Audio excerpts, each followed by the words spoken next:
So for today, we did 2 little Schoology quizzes. They were 10 points each. And when we were done with that, we just went right to the worksheet here, which is vertex form.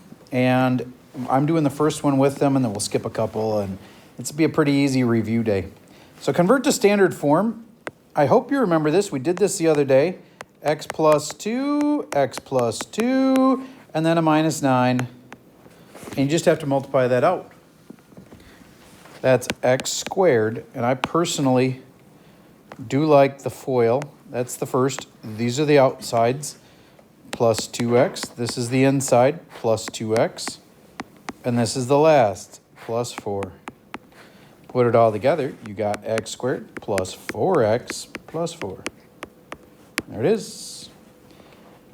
Remember, these parabolas are going to be a minimum unless there's a negative out in front. Try to remember that. All right. We are going to skip problem 2. And we are going to do problems 3, 4, and 5.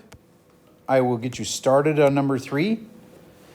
What is the vertex? Somebody volunteer this one. 1 minus 7. 1 comma negative 7. Is it a maximum or a minimum? It's always a minimum unless what? It has a negative. Unless there's a negative in front. Okay, good. And convert to standard form. Tell me how to set it up.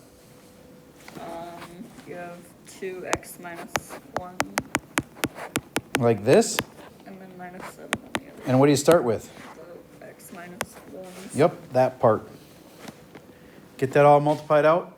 Then you times by 2. Then you subtract 7. All right, problems 4 and 5 are your homework for today. There is a key, and you can drop in the Dropbox.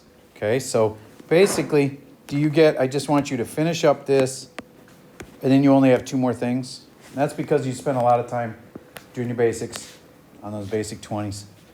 And that's all I got for you for today. Nice, easy day.